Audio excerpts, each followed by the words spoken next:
Una biblioteca nunca permanece inmóvil. Los libros que la habitan cambian de lugar, algunos desaparecen, otros regresan con una fuerza inesperada. Daniel Gebel conoce bien ese movimiento. En Paranoia, su más reciente novela publicada por Interzona, vuelve a desplegar una escritura donde la inteligencia, el humor y la imaginación convierten la literatura en una forma de pensar el mundo. En esta conversación con Manuel Moyano Palacios, Gebel recorre el mapa de sus escritores muertos, explica por qué los clásicos ocupan hoy el centro de sus lecturas y reflexiona sobre un deseo singular, el de reescribir su propia biblioteca.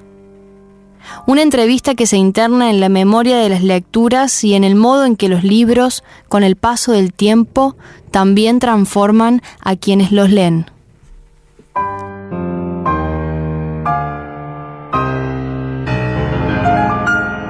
Bueno, ¿cómo andás? ¿Todo en orden? ¿Qué tal esta semana de frío? Y viste, se sufre, ¿no? Yo ya estoy esperando un poquito de calorcito, algo que levante el ánimo, ¿no? Lluvia, esa llovizna que te percude y no te baña. Esa llovizna porteña. Esa llovizna porteña. Bien, sí. porteña.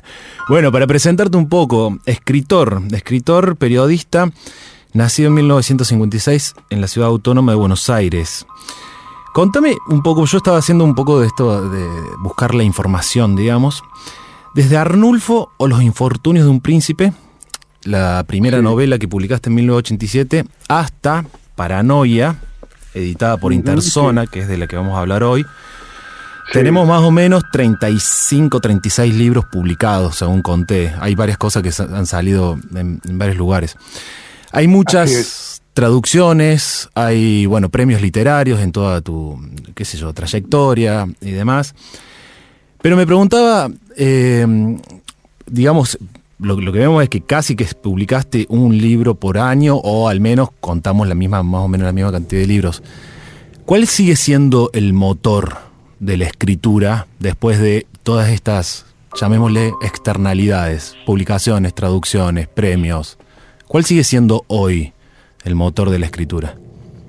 El motor de la escritura es la escritura misma, es el placer y el rompecabezas de la invención, ¿no? Porque vos mencionás premios, traducciones que pueden estar o pueden no estar, pero no son tantos y durante muchos años no los hubo, y el deseo de escribir seguía siendo el mismo. Y después de 36 libros, o después de 80, o después de 100, seguiría siendo lo mismo si yo durara, creo. No es lo mismo escribir que publicar, no es lo mismo publicar que ser traducido, son todas como disminuciones. El hecho mismo de la escritura es lo que me convoca, no ninguna otra cosa. ¿Y dónde podrías situar el origen del deseo de escribir? Esa es una pregunta para hacerle a un psicoanalista. Lo único que sé es que se renueva. ¿Cada libro lo renueva o lo agota, digamos? Mira, cada libro lo renueva, cada libro se agota en sí mismo y al mismo tiempo deja restos de lo inagotable. O sea, un libro produce la satisfacción del logro, ¿no? Cada libro que escribo me hace sentir orgulloso de poder haberlo hecho, pero en este sentido, no en el de la vanidad de creer que uno hizo una obra maravillosa. Eso es bueno pensarlo mientras uno está escribiendo, no después de que terminó el libro, sino una especie de agradecimiento por haber sido habitado por la posibilidad de hacerlo. Yo siempre cuento un cuento zen que leí en un libro, un alemán fue a estudiar el zen en el arte del tiro al arco con un maestro japonés. Sí. Y el maestro japonés lo vendaba y luego lo hacía disparar una flecha a un blanco. Y por supuesto, con los ojos vendados, el pobre alemán no la embocaba nunca. Y una vez de golpe estaba vendado, estirando el arco, y de golpe sintió que él era uno con la flecha y disparó, y cuando se sacó la venda, la flecha había dado en el blanco. Y entonces, ¿qué dijo el alemán? ¡Upa, burra, viva! Y se le acercó el maestro, le pegó un cachetazo en la nuca y le dijo: no se envanezca, es ello lo que acontece, ¿no? Uno tiene el deseo de escribir, pero la escritura es lo que se produce dentro de uno. Sí.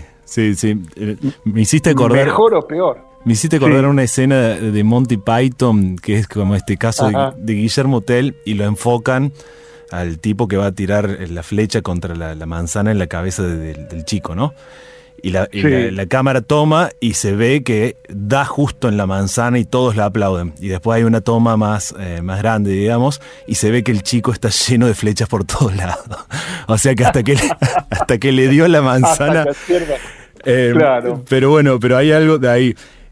Sí, hay algo de eso que me parece que se nota mucho en tu literatura, el placer de escribir precisamente, y esa sensación de que dijiste, que para mí es muy atinada, de sentir que uno está escribiendo el libro más grande o el más importante o el mejor libro cuando lo está escribiendo. Se siente como ese, para mí van de la mano, ¿no? Esa sensación de éxito total, que después, bueno, uno sabe que ya no es ningún éxito cuando los publica, ¿no? Pero se siente en tu obra. Sí, espero que sí. Y eso no tiene nada que ver ni siquiera con una sospecha última sobre el valor de la obra. Ya no importa. Será buena, regular, mala, para quién, será mejor o peor que otro libro. Yo siempre tengo la sensación melancólica de que cada libro que escribí es mejor que el último que escribí, porque ya no puedo volver a eso, y entonces el lugar al que no puedo volver es mejor. Pero eso es falso, completamente falso. Pero cada libro, el proceso de escritura de cada libro es caminar sobre un precipicio, sin riesgo, ¿no? Porque no se puede comparar. Pero es caminar sobre una zona desconocida. Uno sabe escribir, uno aprendió a escribir dentro de sus posibilidades, pero al mismo tiempo eso que está haciendo no es lo mismo que ya hizo. Y cuando empezás, ¿dónde empieza? ¿En una frase, en un tema, en un recuerdo? ¿Dónde empiezan tus libros? ¿Dónde sentís que empiezan? Perdón si soy muy psicoanalítico, pero me interesa para no sé, comparar. Yo no sé si hay un punto de partida que sea siempre idéntico. En algún momento yo reconozco que en lo que estoy escribiendo está el goce de tomar y combinar lecturas que me produjeron placer. Que cuando yo estoy leyendo un libro o conozco una historia, digo, qué bueno sería hacer algo con esto, ¿no? Y entonces aparece. Te voy a ver, para dar un ejemplo de algo que recuerdo más o menos vívidamente, y lo recuerdo vívidamente porque estoy dando una serie de clases sobre los libros de autores clásicos que me formaron como escritor, ¿no? Y entonces estoy ahora preparando una clase sobre Hamlet. Sí. Y durante años, o sea, yo leí Hamlet a los 12 o 13 años y siempre hubo una escena que me impresionó mucho y siempre tuve una relación de disgusto con el momento en que el príncipe Hamlet descubre que su tío es el asesino de su padre. Y desde siempre yo pensaba, acá se equivoca, digo, con toda la ingenuidad de un lector que se atreve a corregir a Hamlet, pero ¿por qué no? O a Shakespeare, digamos. Entonces a mí siempre me molestaba eso. Y al mismo tiempo me gustaba el cine japonés, y vi una película de Kurosawa que de alguna manera toma el mito de Hamlet, y se me combinó en un libro que se llama Un crimen japonés, que es la única novela policial que yo escribí, donde tomo la muerte del padre y la necesidad de venganza del hijo, pero nunca se descubre quién es el asesino del padre. Entonces, es como una reescritura de Hamlet, es el Hamlet escrito por mí. Pero todo eso tiene que ver con relaciones de placer, disgusto y deseo de corrección y de escribir mejor que el otro y de incorporarse a una tradición, ser parte de una tradición literaria. Como decía Libertela, dejarse succionar las venas por una tradición. Che, te hago una consulta, porque también hay algunos libros tuyos, que a diferencia de otros autores, digamos, además de venir de las lecturas, de las miles de lecturas, que también, otra vez insisto en esto del placer, se nota también. En Paranoia, por ejemplo, aparece La Cartuja de Parma, no citada, pero digo, está de Stendhal, está sonando. Sí. Pero también está la vida, ¿no? Sobre todo, por ejemplo, en Derrumbe, El Niño Judío. Hay algo, o sea, ¿cómo se mezcla en la escritura vida y lectura? Mira, de los libros que vos mencionaste, además hay otros que tienen que ver con historias personales. Mira, justo hoy me llegaron los ejemplares del libro que sale en agosto. ¿Cuál es? Que se llama Una historia familiar. ¿Por dónde sale? Ahora en Random. En Random Bingo. Y eso es una historia de vida de una parte de mi familia que me contó una tía. Y yo la escuché y me quedé completamente impresionado por la historia, porque es una historia de exilio, sufrimiento, y amor y muerte y locura, ¿no? Está todo. Todo debe. Y todo, exactamente, y con momentos muy graciosos. Y yo la escuché en una cena, y después mi tía vivía en Estados Unidos. Y entonces yo, y por lo tanto venía 15 días a Argentina cada tantos años. Sí. Entonces yo la escuché, y yo no tenía grabador, simplemente escuchaba la historia, y después la llamé y le dije, tía, ¿te puedo grabar? Y mi tía me dijo, sí, dale, y la grabé una vez. Y después fui a desgrabar la entrevista y no había grabado nada. Así que la llamé de nuevo y le dije, tía, tengo que grabarte de nuevo. Y mi tía me puso cara, y ahí, grabándola, escuchando la historia por tercera vez, me di cuenta cómo tenía que ser contada la historia. ¿Y cómo tenía que ser contada? Sin contarnos de más, pero ¿qué es lo que descubriste? No el argumento, era la voz de la persona. Era la voz de una persona. Si eso queda en el libro o no, no lo sé. O sea, ¿la narradora sería esta mujer, digamos? ¿O vos que escuchaste esa voz y lo llevaste a, tus narradores siempre raros? Hay un narrador que no se sabe quién es, no es un personaje, no es una primera persona, pero la voz, las inflexiones, los modos de habla, son de alguna manera los modos de una vieja que cuenta una historia como de una manera desapegada. Eso me llamaba la atención. Mi tía me contaba, mire, te cuento una... Yo lo puse en el prólogo del libro. La tercera vez que fui a grabarla, fui con mi madre. Mi madre ya no era pariente político de esta tía, porque esta tía era prima de mi papá y mis padres estaban... Bueno, mi hijo ya murió, mis padres estaban separados hace muchos años. Sí. Pero la quería mi tía quería a mi madre, entonces mi madre me dijo, yo te quiero acompañar porque la quiero ver. Bueno, vamos, le dije.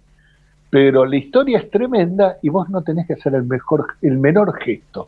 Porque mi tía contaba la historia como si no la entendiera del todo o de una manera completamente desapegada. Entonces mi madre dijo, sí, no voy a abrir no va a volar una mosca, vos vas a charlar, ella va a contar todo y yo no voy a decir nada. Mi tía empieza a contar la historia y a los 5 minutos escucho que mi madre hace ¡ay!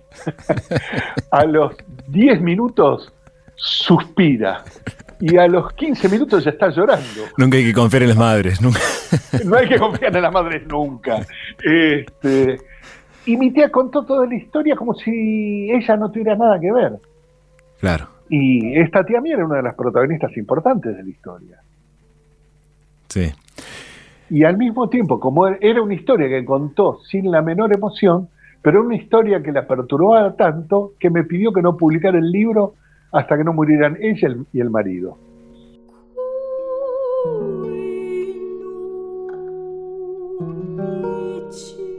Qué loco lo que a mí me asombra esa, bueno, acá en la contratapa de Paranoia, hay algo que dice Alan Pauls, que está puesto, que me parece que es muy atinado, el escritor con mayor amplitud de registro de la literatura argentina. Y digo, qué extraño cómo podés saltar de estos clásicos, que bueno, paso el chivo, lo estás dando, entiendo que en el lugar en la librería del Fondo de Cultura Económica, allá en Buenos Aires. Exactamente. Es presencial, sí, y virtual también, ¿no? O sea, la gente que es somos de otro lugar. Presencial, virtual y grabado. Alguien puede escribirme, decirme, quiero la clase, pero no quiero participar virtualmente porque a las 6 de la tarde del jueves estoy jugando a la pelota, y le digo, bueno, te mando la clase grabada.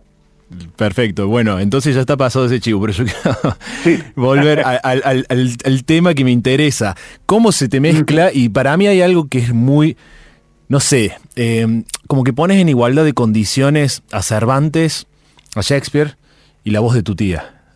Hay algo de ese gesto, no sé cómo llamarlo, por momentos devorador, por momentos, viste, desjerarquizador, como si la literatura viniera de cualquier lado, ¿no?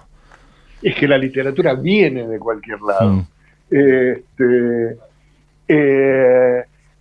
Hablemos de nuestro máximo prócer. Bueno, ahora es Messi, pero en general para mí es Borges, ¿no?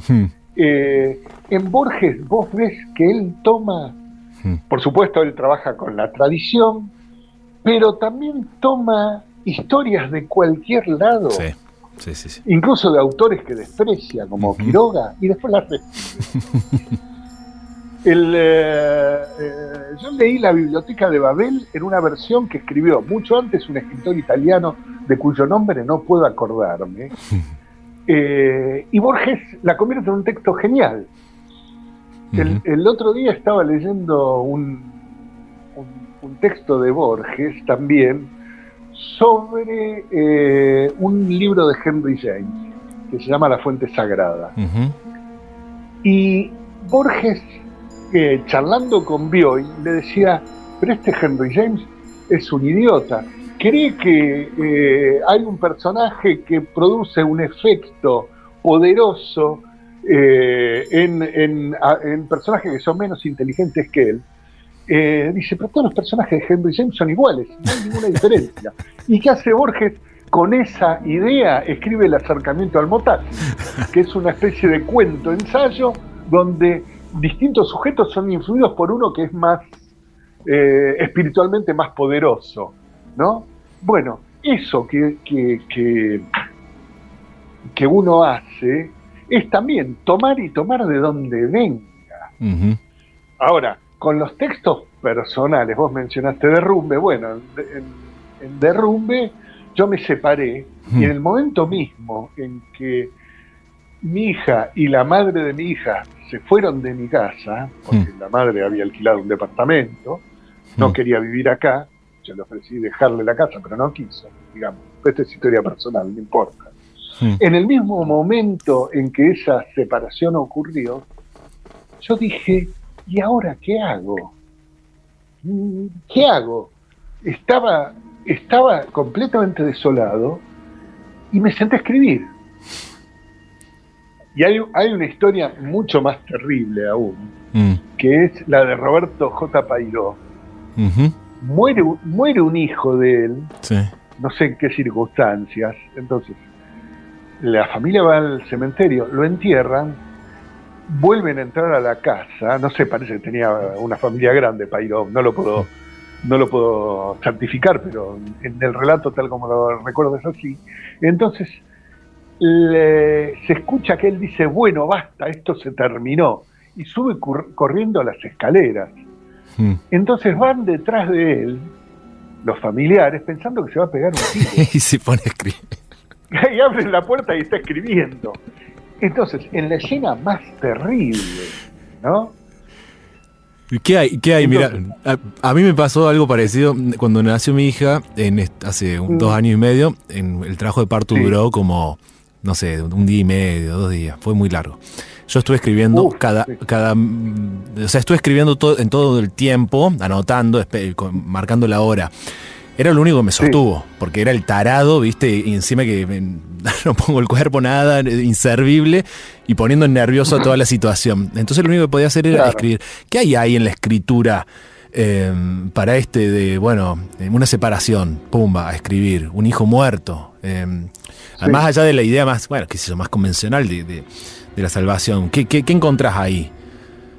En la escritura, porque ya ni siquiera eso, si lo empezaste a escribir porque te estaba separando, y me imagino el agujero que haber sido para vos, que tu hija y tu mujer se vayan de tu casa, o sea, no estás pensando en publicar, no estás pensando quizás en un libro, en literatura, sino casi salvación, ¿viste? Es eso el corchazo, ¿no? Exactamente.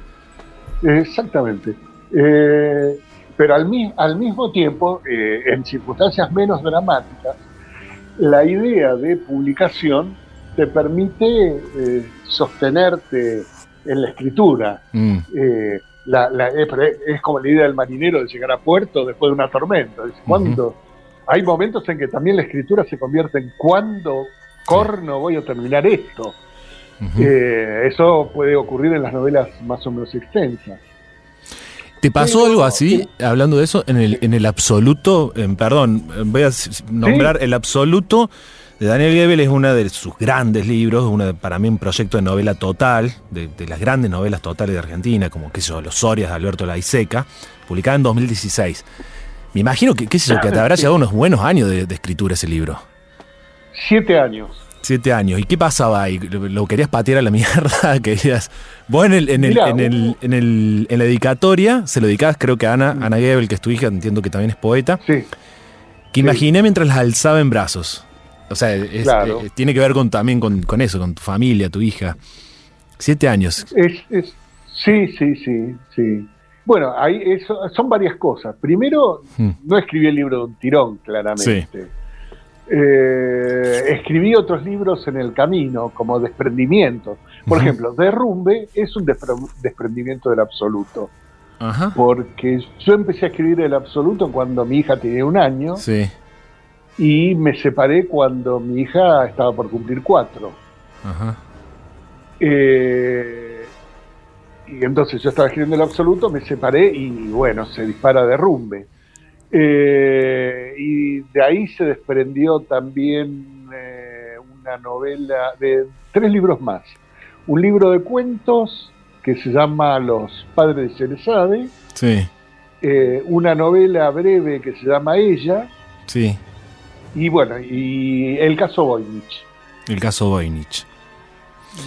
El caso Voynich, aclaro para dar el datito, es muy interesante porque es como una reconstrucción literaria del caso del manuscrito Voynich, que es un manuscrito de no me acuerdo qué siglo, que tiene muchas figuras y demás, que no ha sido decodificado todavía, incluso no ha sido decodificado todavía por la inteligencia artificial. O sea, no se sabe bien qué significa. Hasta ahora no. Que yo sepa, no. Lo busqué hace 2 días para saber si mira. Si la IA había hecho algo. No, todavía no. Es literatura. No, la NASA tampoco. No. Todos los criptógrafos de la NASA no pudieron descular el significado de esa lengua artificial. Que no se sabe. Tampoco se sabe bien. O sea, se supone que el manuscrito Voynich está escrito en el siglo 14 o 15 en Italia, en una zona de Italia, pero el hombre que lo volvió famoso, es decir, el señor Voynich, que lo descubrió, según dice, en un monasterio jesuítico a principios del siglo XX, era, además de coleccionista de libros raros, falsificador de pasaportes y falsificador de libros. Trabajaba para los bolcheviques rusos, porque Voynich era ruso, o sea, era una especie de agente encubierto, si bien también era millonario, y su suegro era un matemático muy famoso en la época, llamado Boole, que tenía, trabajaba en una especie de arte de combinatorias, entre matemáticas y lenguaje. Uh-huh. O sea que si el manuscrito es una falsificación hecha de un arte elevado. Pero es el manuscrito más raro del mundo. No hay libro más raro que ese. Qué increíble. Yo encontré la historia de casualidad cuando estaba investigando cosas para el Absoluto. Claro, ahí está. Y dije, ¿cómo nadie escribió sobre eso? Porque yo no sabía que sí se había escrito sobre eso y mucho. Y ahí te fuiste enterando. Pero me asombra esta locura que tenés, que es para mí lo que más me convoca de tus libros, de pasar de esto, de la separación al manuscrito, de estas historias de falsificación, muy borgiano todo, y después volver también con tu historia familiar. ¿Cómo es esa cintura? ¿Cómo salió esa cintura para pasar de tantos registros? Porque viste que uno por ahí tiende a ubicar más, historias más fantásticas, delirantes y demás, pero no tocan esos autores tanto los registros autobiográficos que quizás vos utilizás. ¿Sentís que hay diferencia entre esos libros más autobiográficos y los más delirantes, fantasiosos? Completamente. Pero son como placeres particulares. Yo casi no viajo, o diría que no viajo, pero viajo en los libros. Uh-huh. Entonces recorro distintas geografías y culturas y civilizaciones. Y eso es o pensarlo en otros términos, como el tipo que va cambiando de novia todo el tiempo, y entonces cada nuevo romance es un descubrimiento, es un placer. O aquel que es un sibarita y sale a cenar todos los días en un restaurante distinto. Un día va un armenio, al otro va un vietnamita, después se va a una cantina gallega y después a un restaurante italiano. Bueno, yo tengo algo de eso, una especie de busca de lo nuevo, ¿no? Pero no es un acto deliberado, es aquello con lo que me encontré. Y esa búsqueda de lo nuevo... Perdón, sí, dale, sí. decime. No, pensalo en términos sencillos. Sí. La gran metáfora nacional ahora es el fútbol, por supuesto, por lo menos por unos días más. Sí. ¿Quién le enseñó a jugar al fútbol a Messi? Lo máximo que hicieron, ningún técnico dice que le enseñó a jugar al fútbol, vino con eso. Lo que hizo Messi, en todo caso, es educarse a sí mismo en la cancha. Tomó algún consejo, Guardiola le dijo, vos como 9 falso, no sé qué. Bueno, yo no sé nada de fútbol, solo escucho ese fraseo, ¿no? Y Messi primero era un jugador que eludía a 6 personas y metía la pelota adentro, y después se convirtió en un jugador más lento y más pensante, y después se convirtió en el administrador de la selección nacional, cuando ya casi no podía correr, y se reservaba 15 minutos por partido para cambiarlo todo.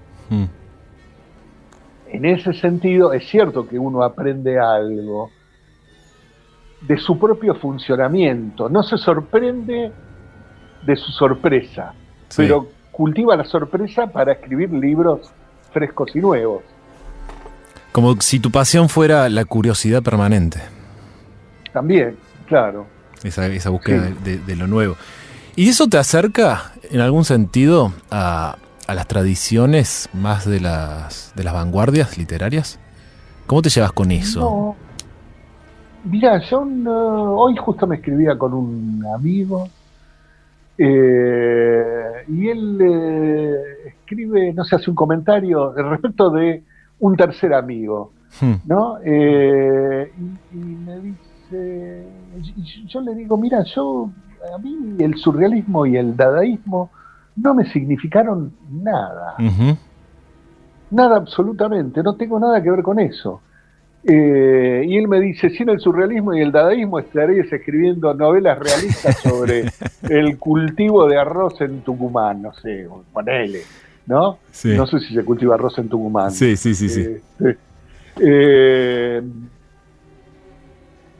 Y me quedé pensándolo, pero no tengo respuesta para eso. Pero es cierto que el vanguardismo literario lo observo, en términos de procedimiento, pero no lo necesito para mi propia producción. Si soy vanguardista o no, que no lo sé, lo seré por default, pero no por un acto deliberado de inscribirme en una tradición. Además, a mí me gusta mucho, y vuelvo a darme cuenta dando las clases, me interesa mucho el trabajo con los personajes. Sí, sí. En Paranoia es muy claro eso, ¿no?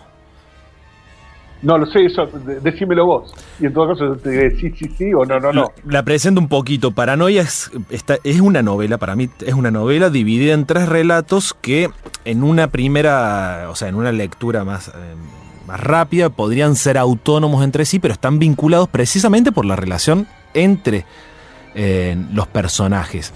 Es decir, hay una intención de desarrollar los personajes, pero también es difícil ubicarte en una tradición más de, qué sé yo, pienso así como rápidamente, de novelistas más tradicionales o comerciales, como quien dice, donde hay, viste, el punto de giro, la trama, porque también es tanto el goce con la frase, las palabras, incluso lo fabulesco, lo fabulatorio que aparece, que por momentos lo verosímil,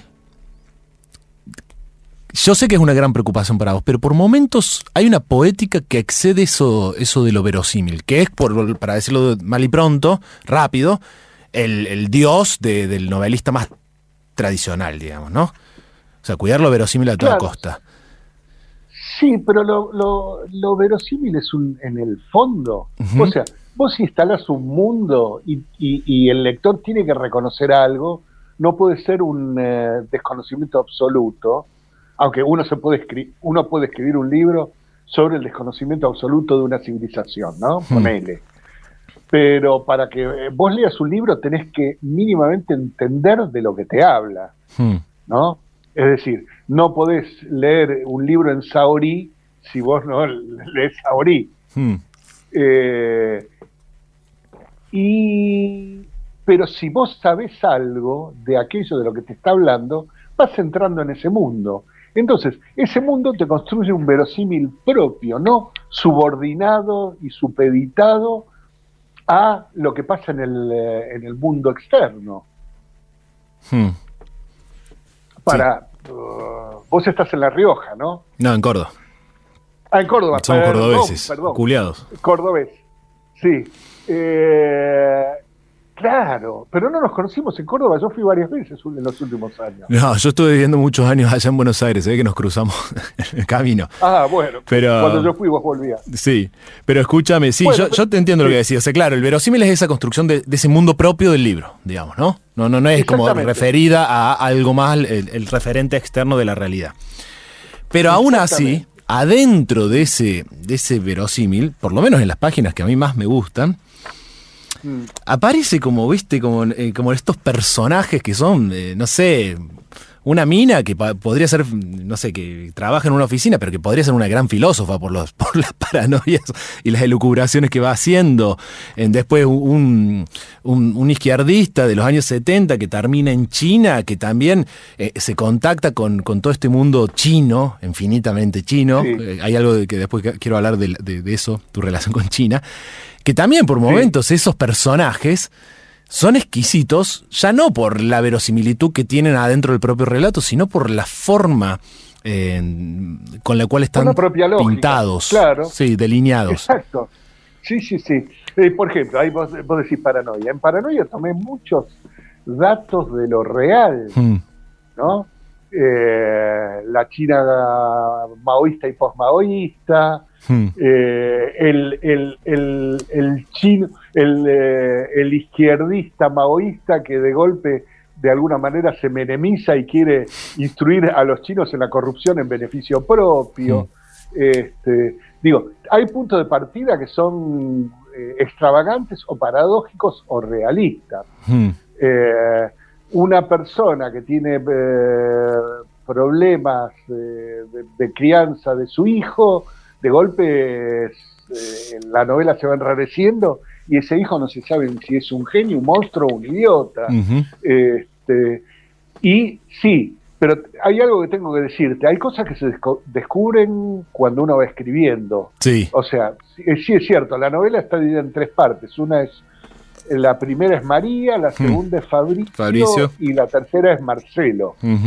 Cuando yo empecé a escribir el libro, yo solo tenía en mente el comienzo de la historia de amor de amor y dolor entre María y el personaje que narra. Sí. Yo empiezo a narrar esa historia con solo esos pocos datos, y a las 20 o 30 páginas ya la viste. Me pregunto, ¿quién es la persona que narra? Porque no se nombra, no se menciona, es un fantasma oral. Y después me pregunto, ¿pero es un hombre o es una mujer? Sí, eso es genial. Yo cuando lo leí, como lector te aparece algo que no esperabas. Eso me gustó mucho. Sí. Que se nota que te dejas influir por lo nuevo, o sea, de tomar por lo nuevo, porque aparece así, sí. Y creo que no lo resolví, y que hice bien en no resolverlo. A ver, ¿qué entendés por eso? Me interesa eso. Y que no se sabe si es un hombre o una mujer. Hay un momento en que María o el narrador se nombra a sí mismo en femenino, pero el lector podría pensar que es un lapsus. Sí, totalmente.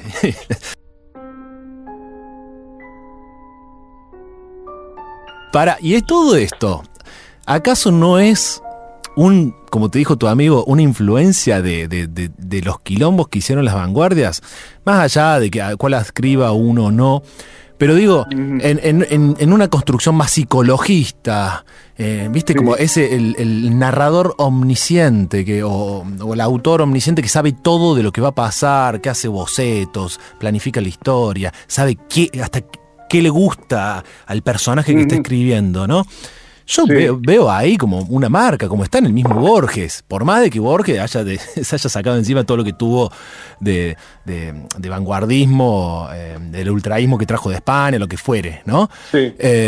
Pero están esas cositas como de, viste, claro, personajes que todo el tiempo no son construcciones del realismo psicologista decimonónico. A pesar de que leíste todo eso. No, seguramente hay marcas de época, sí, obvio. El espíritu de la época nos acosa y nos arrasa.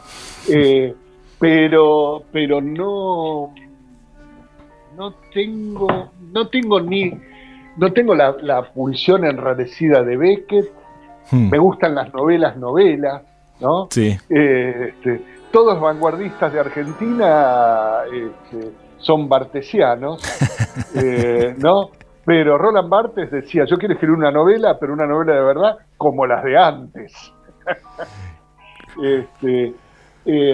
Pero, para ser sincero, yo no renuncio a nada. Si mañana se me ocurre una novela completamente vanguardista, mándasela a tu amigo. Exactamente. Mira, yo tengo una biblioteca más o menos razonable, cada tanto regalo libros, que sigo comprando libros, entonces, bueno, en fin. Pero mi sueño primero era escribir toda mi biblioteca, todos los libros, o sea, perderme en la obra propia y ajena. Y como escritor, mira, una anécdota así al decaire. En una época a todo el mundo le gustaba, era el gran momento de Manuel Puig, todo el mundo adoraba a Puig. Sí. Yo empecé con Boquitas Pintadas, apareció Rita Hayworth, y decía, mierda, ¿qué es esto? No me interesa nada. Y a tus amigos del momento entiendo que sí, bastante. Pero por supuesto, escribían ensayos sobre Puig, y yo decía, ¿qué carajo le encuentran? Como a este coso, como Anne decía de Henry James, decía, ¿qué le encuentran a este coso? Y un día dije, bueno, pero había comprado varias novelas de Puig, ¿no? Sí. Y un día agarro, no sé cuál, ¿viste? porque el disgusto deja resto. Porque si un libro no te interesa y no te importa, lo tirás a la mierda. Pero a mí me molestaba. Claro, te enojaba. Ahí está bueno eso. Me enojaba y me hinchaba las guindas. Uh-huh. Y un día agarro no sé qué libro, empiezo a leerlo con todo disgusto y enojo y encono, y de golpe me doy cuenta que lo que estoy haciendo es escribir encima de él mentalmente, claro, diciéndole, mirá, Manuel, acá te perdiste esto, acá, Manuel, te perdiste lo otro, acá, yo en tu lugar, yo que vos hubiera hecho esto. Y cuando yo leo a disgusto la escena de Hamlet, me pasa lo mismo. Claro. Es un principio y motor de escritura. Ahí está el motor que te preguntaba al principio. Exactamente, sí. Es como ir con una chica y saber que esa chica antes salió con otro e ir con la alevosía de decir, vos creías que estabas enamorada de ese, vas a ver cuando salgas conmigo, no te vas a acordar de ese infeliz. Qué glotón. Claro. Escúchame, hay algo también que aparece mucho, sobre todo en estas mejores páginas o las páginas hermosas que hay en todas tus novelas, inclusive en las que, viste, uno siempre tiene las preferidas, pero las que menos me pueden gustar, pero siempre hay algún momento, y es ese momento muy musical de Goebel, o sea, tuyo, ¿no? Ajá. Como que hay un momento donde encontrás la música atrás de las palabras, o entre las palabras, o lo que las palabras al fin y al cabo se hacen entre sí, es esa música, qué sé yo, música de las esferas, le llamaba Platón, ¿no? Como que, ¿qué te pasa con la música? ¿Sos lírico? ¿Te sentís lírico en tu prosa? Sí, el lirismo me gusta.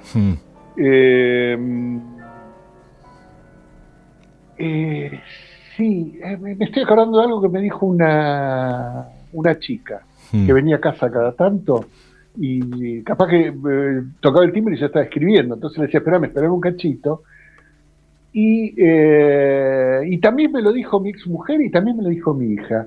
Dice que cuando me ven escribir yo muevo la cabeza como si en vez de escribir estuviera tocando el piano. Sí. Ese era el instrumento que yo hubiera dicho. Bueno, el absoluto tiene que ver con un gran pianista, etcétera. Pero el instrumento que hubiera dicho con el cual escribís es un piano. No una guitarra, no un bombo, sino hay como algo del piano, no sé, viste, los dedos hacia los costados, no sé, hay algo de ese gesto. Sí, completamente. Bueno, yo después de escribir el absoluto y de publicarlo, compré un piano. Yo no sé música, no sé ni siquiera leer un pentagrama. Uh-huh. Y compré un piano para que mi hija tocara, y estuvo un año, bueno, yo ya estaba separado, y ella venía un par de veces por semana a casa, y le puse una profesora, y mi hija claramente no le interesaba, así que terminé vendiéndolo. Pero cada tanto yo me sentaba en el taburete, y tocaba una tecla, y otra tecla, y otra tecla, nada más, y escuchaba el sonido. Y eso... Sí, el piano es mi instrumento favorito en Occidente, y de la música oriental es la letanía, el sonido largo, que se estira en el tiempo.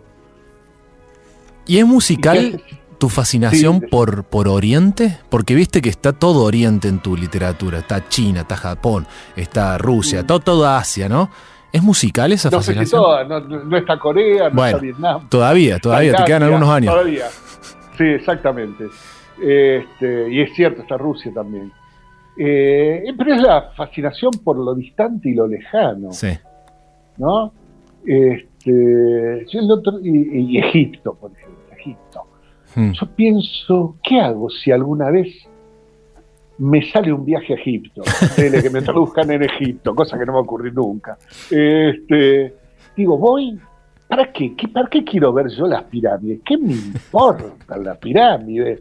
Me importa el relato de Mika Waltari en Sinué el egipcio, donde el protagonista se acuesta con una mujer fatal y vende hasta la casa de ultraterrena de sus padres por tener placer con una mujer. Uh-huh. O sea, mira, te cuento una anécdota más o menos simpática. Una vez yo tuve una novia con pretensiones, un encanto de chica, hace muchos años. Y me dice, mira, yo quiero un novio que me lleve a esquiar al Stad. Y le digo, ¿qué? Le digo, pero vos no tenés imaginación. Abrí la heladera, sacá unos cubitos de hielo, imaginate que estás ahí, o mirá el programa de Tinelli, viste, me largó a la mierda. Pero eso, Daniel, eso es perfecto, porque esto reivindica la fórmula galán mata billetera, ¿entendés? Galán mata billetera, hay que sostener ese dandismo a toda costa.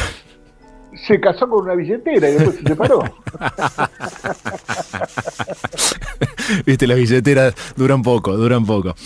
Ay, exactamente. Te iba a hacer una pregunta, pero bueno, volviendo al tema, listo. Descartamos vanguardia, sos un gran amante de los clásicos. ¿Qué es un clásico? ¿Qué es un autor clásico? ¿Qué es un Cervantes? ¿Qué es un Shakespeare? O sea, más... Mirá, vayamos a lo más elemental. El clásico es el texto que resiste las lecturas del tiempo y al que por un motivo u otro cada generación le puede asignar una clase de lectura y una clase de valor. Digo, clásico es el texto que resiste las traducciones, el fútbol. Por supuesto, no todos los clásicos son para todos. Para Borges eran muy importantes las Edas. Tal vez para mucha gente eso no signifique nada. Por eso yo estoy dando clases de clásicos en el sentido en que son los textos en los que no necesariamente leo y releo todo el tiempo, pero en los que pienso siempre. Es decir, en los textos que me produjeron un efecto duradero. Por algún motivo diseñé 10 clases, ponele, no 8 eran. Sí. Y armé la lista de un tirón. Podría seguir hablando de otros, pero son los que me bajaron como en una iluminación. No voy a contar los detalles de cómo me bajaron esos textos porque son un poco... Bueno, o porque no. Se me ocurrieron meando en el baño. O sea, en ese instante yo creo que se producen muchas cosas en la cabeza, por lo menos de los hombres. No sé las mujeres, porque bueno, es otro sistema, supongo. Pero nosotros hay mucho dato ahí. Claro, a mí me habían dicho, vos tenés que dar clases. Esto fue luego de la presentación de una reedición del libro de Libertela, La arquitectura del fantasma. Sí, que le presentaste con Cipollini, ¿no? Con Cipollini y con Mauro Libertela. Y con Mauro Libertela, el hijo de Héctor Libertela, sí. Exactamente. Y estaba acompañado y mi compañía me dijo, pero a vos te da bien el hablar en público, ¿por qué no das clases? Y dije, no, yo no. Ya di clases con Chitarroni, pero era un diálogo con Luis Chitarroni, yo solo no voy a hablar de nada. Y dije, tengo ganas de ir al baño, fui al baño y ahí me bajaron todos los nombres. Escúchame, quiero pasar otro chivo que es un libro muy lindo, que es El Caos, editado por la editorial del Malva, que es esas clases con las cuales vos trabajaste con Luis Chitarroni, que era tu amigo, compañero de generación, deben tener historias infinitas.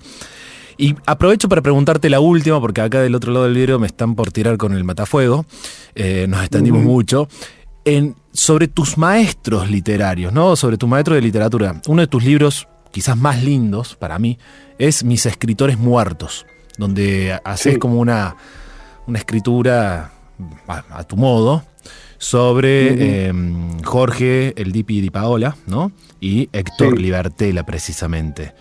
¿Qué recordás de...? Bueno, sé que ellos que los conociste, que fueron parte de tu formación sentimental, literaria. ¿Y quiénes más? Sí. Pero no los pienso como maestros, los pienso como perspectiva, en este sentido. Yo fui a un taller literario a los 18 años con Roger Pla. Y en realidad no podría decir nada de lo que me dijo a mí o lo que le decía a otros. Pero lo que sí sé es el efecto que producía el placer de hablar sobre autores. Digamos, que su palabra elevaba el amor por la literatura. ¿No?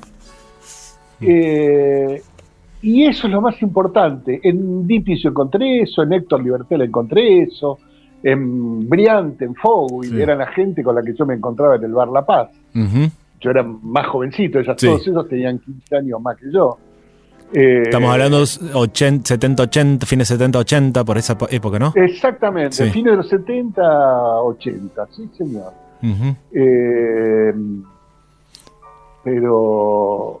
¿Y ahí ya escribías? Porque el Arnulfo se publica Sí, en claro. el 87. O sea, hay unos buenos Se años de publica en el diferencia. Sí, se publica en el 87, pero yo lo escribí en el 83. Es un libro que combina el fin de la dictadura militar Sí. con el destape, la primavera alfonsinista, también ligada a los sexos. Yo leía mucho La Sonrisa Vertical, Uh-huh. la colección de anagrama La Sonrisa Vertical, Uh-huh. y leía Lamborghini.